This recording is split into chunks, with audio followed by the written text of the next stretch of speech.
Ma'am बार बार cut रही है आपकी आवाज। कट रही है आवाज। आज थोड़ा सा नेटवर्क प्रॉब्लम हो रही है यार, आज ही इम्पोर्टेंट क्लास और आज ही नेटवर्क इशू हो रहा है। अभी भी हो रही है क्या? नहीं, अभी नहीं हो रहा है। ठीक है, कंटिन्यू करते हैं हम।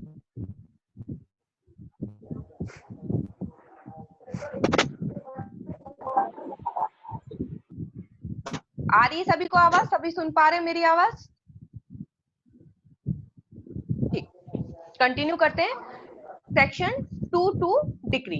ठीक है, तो decree means the formal expression of an adjudication which so far as regards the court expressing it conclusively determines the rights of the parties with regard to all or any of the matters in controversy in the suit and may be either preliminary or final। सबसे पहले हम सिर्फ इतना ही हिस्सा पढ़ेंगे, आगे का बाद में पढ़ेंगे ताकि हमें इजीली समझ में आ जाए। सबसे पहले मैं आप लोगों से रिक्वेस्ट करूंगी कि आप लोग सभी लोग अपना अपना वॉइस को म्यूट कर दें, क्योंकि बहुत बैकग्राउंड आवाज आ रही है पीछे से। सभी लोग अपना म्यूट कर दें, ठीक है। चलिए, तो डिक्री का मतलब इसमें यह बताया गया है, डिक्री से ऐसे न्याय निर्णयन की प्रारूपिक अभिव्यक्ति अभिप्रेत है जो जहां तक कि वह उसे अभिव्यक्त करने वाले न्यायालय से संबंधित है, वाद में के किसी सभी या किन्हीं विवादग्रस्त विषयों के संबंध में पक्षकारों के अधिकारों का निश्चायक रूप से अवधारण करता है और वह या तो प्रारंभिक या अंतिम हो सकेगा। सबसे पहले हम सिर्फ इतना समझेंगे। तो इसको अगर हम डिवाइड कर लें, इसको एलिमेंट्स में बांट लें, तो सबसे पहले तो क्या चाहिए? सबसे पहले तो बात हो रही है कि there must be an adjudication, एक न्याय निर्णयन होना आवश्यक है, सबसे पहला point. Second, such adjudication must have been done in a suit, ये जो न्याय निर्णयन है वो किसमें होगा? वाद में होगा, सूट में होगा। It must have determined the rights of the parties with regard to all or any matter in controversy in the suit। जो वाद का डिस्प्यूट है, जो विवाद है, तो उस विवाद में ये पार्टीज के राइट्स को, पार्टीज के जो अधिकार है उनको, सबको या किन्हीं अधिकारों को क्या करते हैं? डिटरमाइन करते हैं। और ये डिटर्मिनेशन कैसा होता है? This determination must be conclusive in nature, ये जो निर्धारण किया जा रहा है अधिकारों का, ये कंक्लूसिव होना चाहिए, निश्चायक होना चाहिए, फाइनल, बिल्कुल। मतलब एक बार कोर्ट ने जो पार्टीज के राइट्स को डिसाइड कर दिया, वो कैसे होंगे? कंक्लूसिव होंगे, निश्चायक होंगे। There must be a formal expression of such adjudication, और फिर इस एडजुडिकेशन का, इस जो न्याय निर्णयन का जो न्यायालय निर्णय दे दिया है, एक फॉर्मल एक्सप्रेशन भी होना चाहिए। फॉर्मल एक्सप्रेशन क्या होगा वो हम आगे समझेंगे। तो सबसे पहला टर्म आ रहा है यहाँ एडजुडिकेशन। सबसे पहले जो हमने स्टार्टिंग की कि decree means the formal expression of an adjudication, तो एडजुडिकेशन क्या होता है? न्याय निर्णयन। तो न्याय निर्णयन वो हम दो भागों में बांट लेते हैं। न्याय निर्णयन मीन्स डिक्री और ऑर्डर। कोर्ट का एडजुडिकेशन दो तरीके से ही हो सकता है, या तो वो डिक्री पास करती है या तो वो ऑर्डर पास करती है। तो डिक्री और ऑर्डर क्या किस टर्म के अंदर आ जाते हैं? एडजुडिकेशन के अंतर्गत आ जाते हैं। एडजुडिकेशन मीन्स डिक्री और ऑर्डर। न्याय निर्णयन का मतलब होता है डिक्री और ऑर्डर। तो 2:2 में जिस एडजुडिकेशन की बात की गई है वो किसकी बात की गई है? Only decree, not order. तो 2:2 में हम डिक्री की बात कर रहे हैं। तो डिक्री एक ऐसा फॉर्मल एक्सप्रेशन है न्याय निर्णयन का। फॉर्मल एक्सप्रेशन मतलब, अब यहाँ पे फॉर्मल एक्सप्रेशन की बात हो रही है कि जब भी न्यायालय कोई डिक्री पास करता है, कोई डिक्री पारित करता है, तो उसको फॉर्मल तरीके से एक्सप्रेस करना पड़ेगा, उस तरीके से एक्सप्रेस करना पड़ेगा जैसा सीपीसी में बताया गया है, जैसा प्रोसीजर सीपीसी में दिया गया है। फॉर्मल एक्सप्रेशन का कैसा दिया गया है? there must be formal expression of such adjudication, मतलब जितनी भी रिक्वायरमेंट्स है उसको कंप्लाइड करने की, वो फुलफिल होना चाहिए। जैसे कि formal expression must be deliberate, and given in the manner provided by law. Decree follows the judgment and must be drawn up separately. Decree हमेशा जजमेंट के फॉलोड में होती है, मतलब जो जजमेंट पास किया है उस जजमेंट को फॉलो करके डिक्री बनाई जाती है और फिर क्या किया जाता है, सेपरेट सेपरेट बनाई जाती है। उसमें टाइम लिमिट भी दी रहती है कि कितने अंदर। तो मतलब ये सारी चीजें आपको ऑर्डर, जब हम ऑर्डर पढ़ेंगे जजमेंट और ऑर्डर वाला, जजमेंट और डिक्री का ऑर्डर पढ़ेंगे तो उसमें जो तरीका बताया है कैसे एक डिक्री को आपको एक्सप्रेस करना है, तो जब उस ऑर्डर में बताए हुए तरीके से जब हम एक्सप्रेस करेंगे डिक्री को, वो कहलाता है formal expression of adjudication. Clear? अभी मैं सिर्फ आपको समझा रही हूँ इसको, फिर एग्जाम पॉइंट ऑफ व्यू से क्या याद रखना है वो बताऊंगी। ठीक, तो ये तो हो गया पहली line, formal expression of an adjudication. अब ये फॉर्मल एक्सप्रेशन ऑफ एडजुडिकेशन करेगा कौन? कोर्ट, सिर्फ कोर्ट। यहाँ पर जो डिस्प्यूट पार्टीज लेकर आती हैं वो डिसाइडेड होना चाहिए सिर्फ कोर्ट के द्वारा।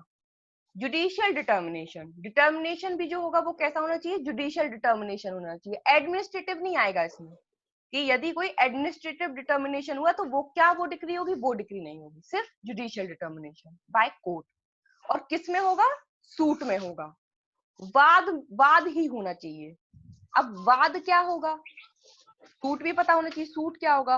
तो सूट को डिफाइंड किया गया था Hansraj Gupta versus official liquidator of Dehradun Mussoorie electric tramways corporation limited के अंदर। ये केस का नाम मैं आपको बाद में ग्रुप पे बता दूंगी। इस केस में डिसाइड किया गया था, मतलब सूट वर्ड को डिफाइन किया गया था। तो इसमें कहा गया था suit means a civil proceeding instituted by the presentation of a plaint. ऐसी सिविल कार्यवाही जो प्लेंट को प्रेजेंट करके स्टार्ट की जाती है वो कहलाता है वाद। तो हर वो कार्यवाही जो न्यायालय में जिसकी शुरुआत कैसे की गई है? प्लेंट को प्रेजेंट करके, वो ही सूट माना जाएगा। जिसकी शुरुआत प्लेंट को प्रेजेंट करके नहीं की गई है वो सूट नहीं माना जाता। जिसका एग्जाम्पल कैसे ले सकते हैं? आकिंचनवाद। जो पुअर पर्सन होते हैं, तो जब हम इनको, जैसे कोई भी पर्सन है जो आकिंचन के रूप में वाद लाना चाहता है, फॉर्मा पॉपेरिस, इसकी जो लेटिन टर्म है फॉर्मा पॉपेरिस, ठीक है? तो मतलब उसके लिए पहले आपको इजाजत लेना पड़ती है। जैसे आप हैं, आपके पास पैसे नहीं है कि आप केस फाइल कर सकें, तो आप चाहेंगे कि, तो आपको क्या करना पड़ेगा? कोर्ट में, वही ऑर्डर 33 कल देख रहे थे हम, ऑर्डर 33 के अंतर्गत आपको पहले कोर्ट में एप्लीकेशन लगाना पड़ेगी कि आपको कोर्ट से रिक्वेस्ट करना पड़ेगी कि सर मेरे पास पैसे नहीं है और मैं आकिंचन के तौर पर वाद लाना चाहता हूँ, है ना, मैं एक गरीब व्यक्ति हूँ, मैं आकिंचन के तौर पर वाद लाना चाहता हूँ। इसके लिए एक एप्लीकेशन फाइल करनी पड़ती है। ये एप्लीकेशन प्लेंट मानी जाती है। जब हम ऑर्डर 33 पढ़ेंगे ना तब इसकी डिटेल आपको मिलेगी। तो आकिंचन के तौर पे जब हम वाद लाते हैं तो उसके लिए हमें पहले एप्लीकेशन फाइल करना पड़ती है कि क्या हम आकिंचन के तौर पर वाद ला सकते हैं। तब कोर्ट जो है परमिशन देगी, अगर हाँ बोलेगी तब वो एप्लीकेशन आपकी मानी जाएगी प्लेंट। लेकिन यदि कोर्ट ने आपकी एप्लीकेशन कर दी रिजेक्ट, तब वो एप्लीकेशन आपकी प्लेंट नहीं मानी जाएगी। मतलब अगर आपकी एप्लीकेशन जो आपने फॉर्मा पॉपेरिस के लिए दी थी वो रिजेक्ट हो गई तो वो आपका प्लेंट नहीं था, मतलब वो आपका सूट नहीं था। तो ये क्वेश्चन पे डिटर्मिनेशन, मतलब कोर्ट ने उस एप्लीकेशन पे क्या डिटर्मिनेशन दिया? कोर्ट ने निर्णय दिया ना कि नहीं, हम आपका जो एप्लीकेशन है वो स्वीकृत नहीं कर रहे हैं, हम उसको रिजेक्ट कर रहे हैं। बात समझ में आ रही है? तो मतलब वो जो रिजेक्शन ऑफ एप्लीकेशन है, it is not plaint, that's why it is not comes under the term suit, इसलिए उसको हम वाद की कैटेगरी में नहीं डालेंगे। तो ये वाद हो गया। तो डिक्री हमेशा कहाँ दी जाएगी? सूट में ही दी जाएगी। ऐसे बहुत से मैटर्स होते हैं। अब है राइट्स ऑफ पार्टीज। यहाँ पे डिटर्मिनेशन किसका हो रहा है? राइट्स ऑफ पार्टीज पे, पार्टीज के अधिकारों का डिटर्मिनेशन करे। तो अधिकार कैसे होंगे? अधिकार सब्सटेंटिव होंगे, ना कि प्रोसीजरल। मूल अधिकारों का ही डिटर्मिनेशन होगा, ना ही प्रोसीजरल अधिकारों का। जैसे मूल अधिकार पार्टीज के स्टेटस को लेकर के डिटर्मिनेशन होगा, पार्टीज की क्या लिमिटेशंस होंगी, कोर्ट का क्या जुरिस्डिक्शन होगा, आ रहा है नहीं आ रहा है, वैल्यू का, ये पार्टीज के अधिकार जो भी मूल होंगे। लगता है देखने को जो विवाद, मेन जो जड़ है उनका डिस्प्यूट है किसी प्रॉपर्टी को लेकर के डिस्प्यूट है कि सर हमारा पोजीशन है कि इनका पोजीशन है, तो वो मूल है, सब्सटेंटिव राइट है। प्रोसीजरल राइट वो डिटर्मिनेशन की कैटेगरी में नहीं आता। प्रोसीजरल राइट मतलब ऑर्डर 9 अपीयरेंस ऑफ पार्टी, कि पार्टीज को अपीयर होने की एक डेट फिक्स की गई थी, उस डेट पे पार्टीज नहीं आई तो उसके कारण डिफॉल्ट हो गई प्रोसीडिंग और उसको क्या कर दिया गया, डिसमिस कर दिया गया कि आप पार्टी समय पर अपीयर नहीं हुई कोर्ट में, इसके कारण आपके वाद को क्या कर दिया गया, डिसमिस कर दिया गया। तो ये होती है प्रोसीजरल राइट। ये प्रोसीजरल राइट था ना आपका, आपको आना चाहिए था, आप नहीं आए। इससे रिलेटेड ये राइट्स की बात नहीं हो रही है डिक्री में। डिक्री में किसकी बात हो रही है, सब्सटेंटिव राइट्स की बात हो रही है। क्लियर? अब ये हो गया हमारा जितना हमने पढ़ा था। अब ये प्रिलिमिनरी भी हो सकती है और फाइनल भी हो सकती है, ये भी एक वर्ड आया है। तो प्रिलिमिनरी डिग्री क्या होती है, फाइनल डिग्री क्या होती है, ये तो हम नेक्स्ट लेक्चर में डिस्कस करेंगे। अभी हम सिर्फ डेफिनेशन समझेंगे, ठीक है। तो अब आपको याद कैसे रखना है, इसको बस तोड़ लीजिए। 6 पॉइंट बना लिए थे। Formal expression of an adjudication, it conclusively determines the rights of the parties with regard to all or any of the matters in controversy, and it may be preliminary or final. Decree से ऐसे न्याय निर्णय की प्रारूपिक अभिव्यक्ति अभिप्रेत है जहां तक कि वह उसे अभिव्यक्त करने वाले न्यायालय से संबंधित है।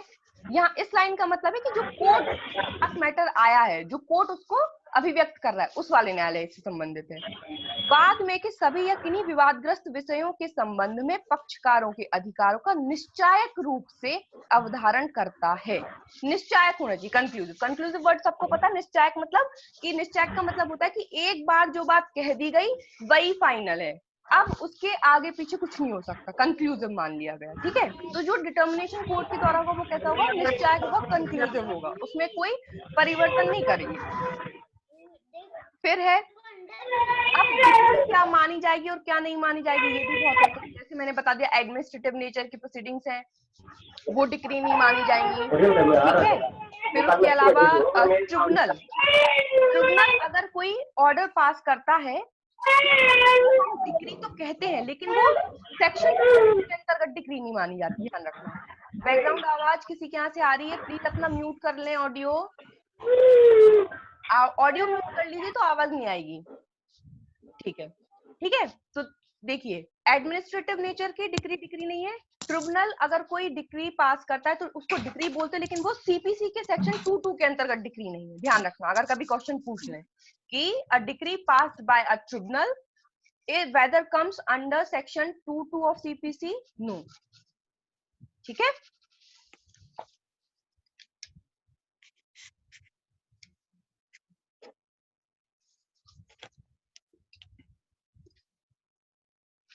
अब बात करते हैं आगे।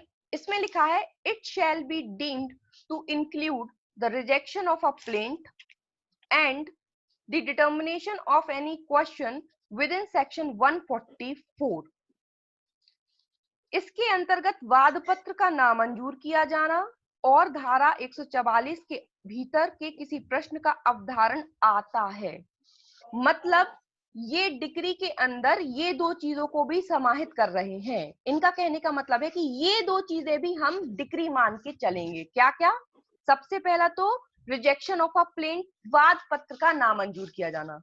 कहीं पे भी अगर कोर्ट कोई प्लेंट आता है उसको वो क्या कर देती है, नामंजूर कर देती है, तो वो क्या मानी जाएगी, वो डिक्री मानी जाएगी। मतलब कोर्ट ने फाइनल डिक्री पास कर दी, आप गए प्लेंट लेकर के, कोर्ट ने देखा रिजेक्शन ऑफ प्लेंट आप पढ़ेंगे ऑर्डर में, वहां पर ग्राउंड से उन्होंने देखा कि भैया आपका डुप्लीकेट में नहीं है क्योंकि ये नेसेसरी है। उन्होंने कहा है कि प्लेंट जब भी आएगा तो 2 प्रतियों में आएगा, आपने नहीं 2 प्रतियों में दाखिल किया तो वो रिजेक्ट कर देगा। तो ये जो रिजेक्शन ऑफ प्लेंट है इसको हम क्या मान के चल रहे हैं, डिक्री। ये कोर्ट की फाइनल डिक्री मान ली जाएगी, ठीक है। उसके बाद है determination of any question within section 144। 144 बात करती है रेस्टिट्यूशन, प्रत्यास्थापन की। तो यहाँ सेक्शन 144 के अंतर्गत यदि किसी अधिकार को डिटरमाइन किया गया है तो उसको भी हम डिक्री मान के चलेंगे। अगर किसी राइट का डिटर्मिनेशन अंडर सेक्शन 144 रेस्टिट्यूशन के अंतर्गत कोर्ट ने किया है तो वो फाइनली कंक्लूसिव डिटर्मिनेशन माना जाएगा और डिक्री माना जाएगा। इन दो पॉइंट्स को बोला जाता है डीम्ड डिक्री। क्या बोला जाता है? Deemed decree. इसका हिंदी टर्मिनोलॉजी मुझे मालूम नहीं है, अगर किसी को मालूम हो तो वो बाद में बता दे डीम्ड डिक्री को क्या बोलते हैं हिंदी में। ये क्वेश्चन आ चुका है कि what is deemed decree, where defined deemed decree. तो डीम्ड डिक्री भी कहां पर है? 2:2 में ही है। और क्या है deemed decree? Rejection of plaint, determination of question within section 144। ये दोनों क्या है? डीम्ड डिक्री है। ठीक है, ये क्वेश्चन एक बार आ चुका है सिविल जज में। अब ये इंक्लूड क्या नहीं करती है, आगे डेफिनेशन में देखिए। But shall not include any adjudication from which an appeal lies as an appeal from an order. ना तो कोई ऐसा न्याय निर्णय आएगा जिसकी अपील आदेश की अपील की भांति होती है। एडजुडिकेशन हम पहले पढ़ ही चुके हैं। एडजुडिकेशन मतलब डिक्री और ऑर्डर। तो ये एक कह रहे हैं कि ऐसा कोई भी न्याय निर्णय नहीं आएगा जिसकी अपील आदेश की अपील की भांति होती है। मतलब कोर्ट ने कोई भी डिक्री पास की है, उस डिक्री की जो अपील होनी है वो कैसी होनी है? जैसे ऑर्डर की अपील होती है। कौन से ऑर्डर में दिया गया है? याद है किसी को? Order 41। Order 41 appeal from original decree है वो। तो अपील फ्रॉम ऑर्डर्स कहां दिया गया है? 43। मैम सीपीसी पहली बार पढ़ रहे हैं। कोई बात नहीं, ऑर्डर 43 में दिया गया है। ठीक है, ऑर्डर 43 में बताए गए हैं कि आदेशों की अपील कहां कहां होती है। तो कोई भी कोर्ट ने डिक्री पास की है, एडजुडिकेशन पास किया जिसकी अपील होनी है ऑर्डर्स की अपील की भांति, तो उसको हम डिक्री नहीं मानेंगे। ठीक है, उसको डिक्री हम नहीं मानेंगे।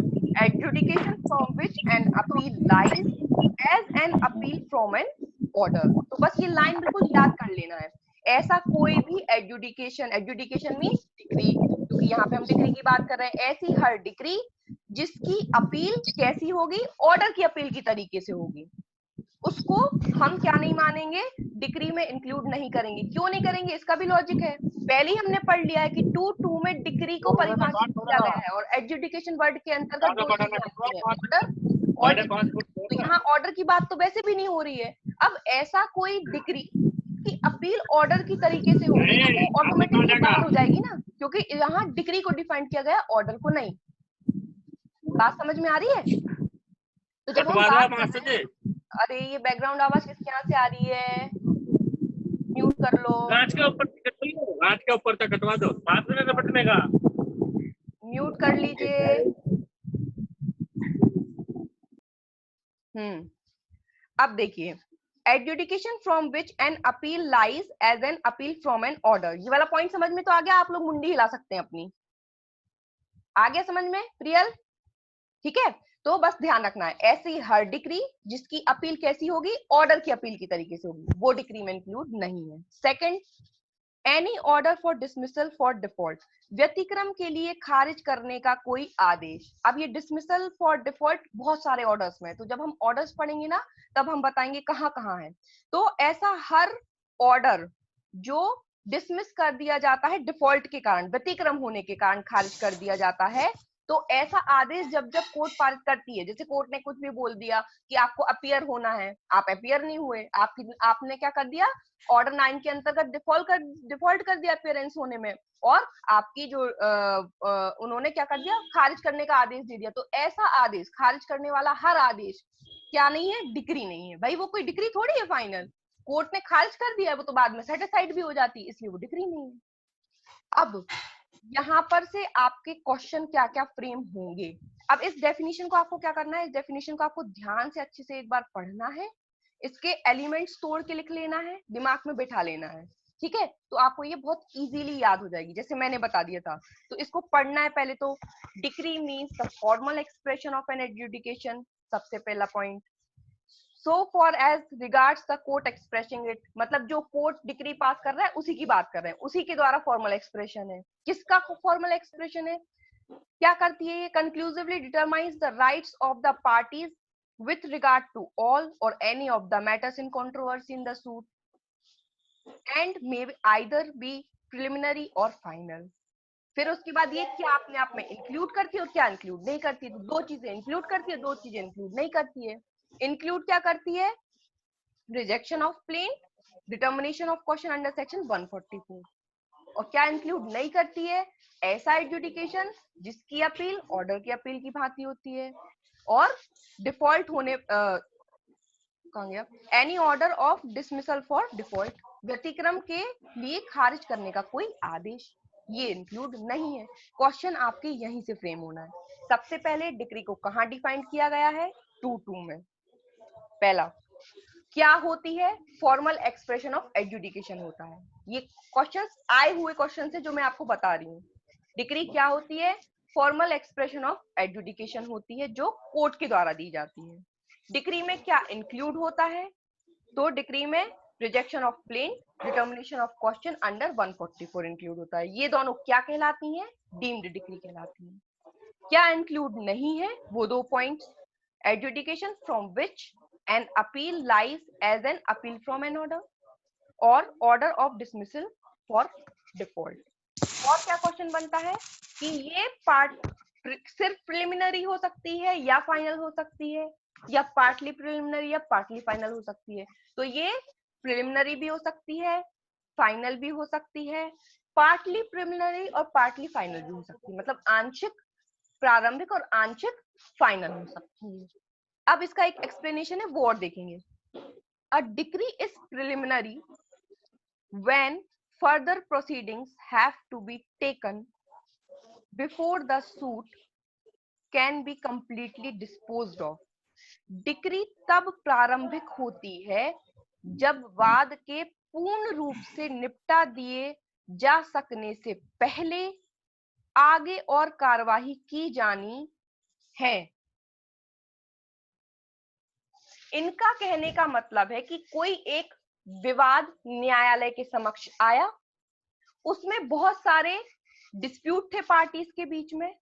उन डिस्प्यूट्स में से कुछ डिस्प्यूट्स ऐसे थे जिनको कोर्ट सेपरेटली डिटरमाइन कर सकती थी, सेपरेटली उनका निर्णय दे सकती थी। तो उन बहुत सारे डिस्प्यूट्स में से कुछ पॉइंट्स पर कोर्ट डिस्प्यूट को डिटरमाइन कर देगी, तो वो कंक्लूसिवली हो जाएंगे डिटरमाइन। ठीक है? तो जब कभी भी तो प्रिलिमिनरी डिक्री क्या कहलाएगी? A decree is preliminary when further proceedings have to be taken before the suit can be completely disposed of.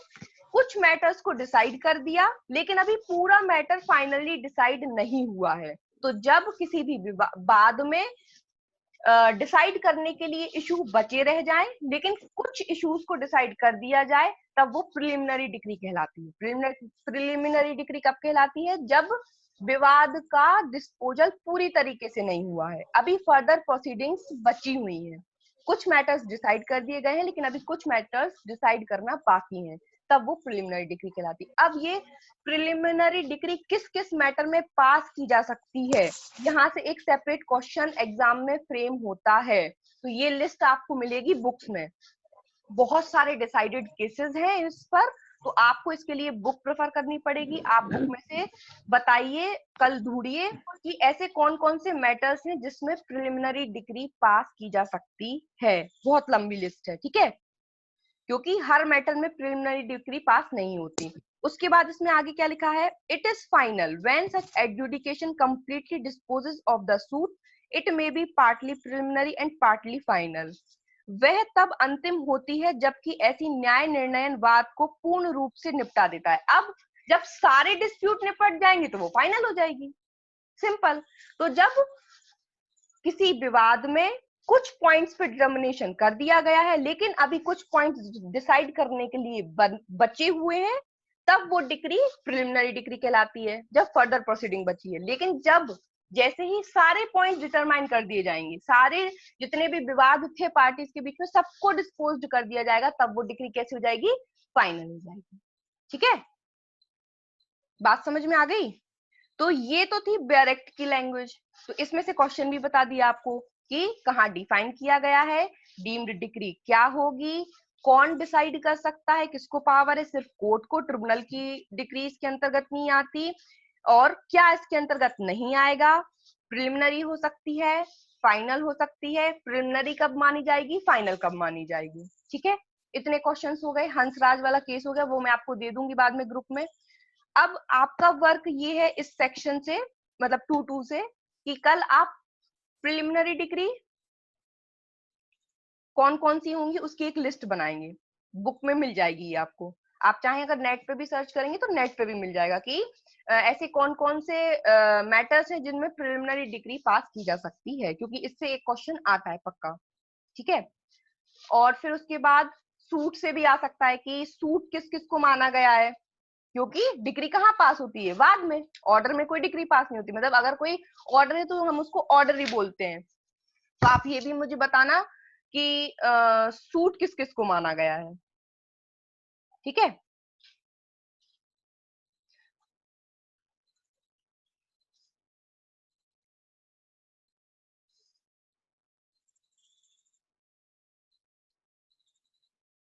Sorry suit नहीं, डिक्री, क्योंकि हमने पढ़ा ना कि जो वाद होते हैं उनमें ही डिक्री पारित होती है, तो ऑर्डर्स में तो होती नहीं। तो ऐसे कौन कौन से वाद हैं जिनमें डिक्री पारित होगी, क्योंकि हर डिस्प्यूट को हम सूट की कैटेगरी में नहीं डाल सकते। तो आपको बताना है डिक्री किस किस, डिक्री के इलस्ट्रेशन बताना है कि डिक्री कौन कौन सी होंगी। ठीक है, और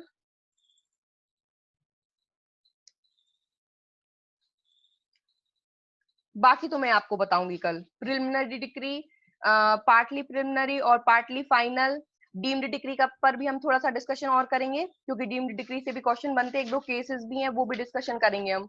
तो आई थिंक डिक्री की डेफिनेशन, तो अभी जो बेरेक्ट की डेफिनेशन है वो तो क्लियर हो गई सबको। अब लोग, आप लोग अपना वो ऑडियो खोल लीजिए।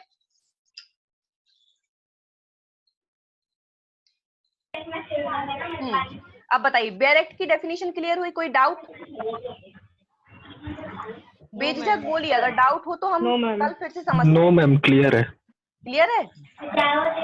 यस ठीक है, तो क्लियर है तो फिर आप लोग जो है मुझे बताएंगे। तो आज का टाइम आउट हो चुका है, तो डिग्री पे जो हमारा सेशन था वो यहीं पर हम कंप्लीट करते हैं। डिग्री बहुत इंपॉर्टेंट है, इसलिए इतना टाइम ले लिया।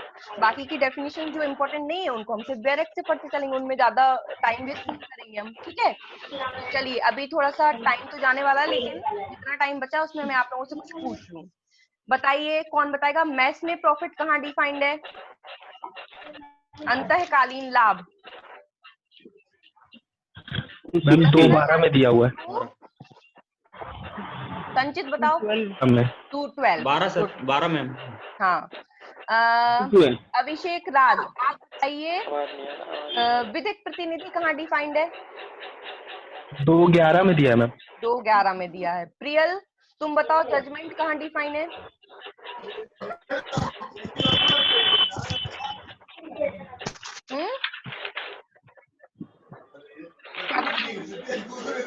आवाज नहीं आ रही है। 2:9। हाँ, दिव्या आप बताओ पब्लिक ऑफिसर कहाँ डिफाइंड है? 2:17। 2:17, वेरी गुड। नेहा बताओ ऑर्डर कहाँ डिफाइंड है? नेहा अनम्यूट करो। ऑर्डर कहाँ पे डिफाइंड है? संचित बताओ। 14। हाँ, रूल्स कहाँ पे डिफाइंड है? राकेश, विनी, आशीष, प्रीति, कोई भी बताओ।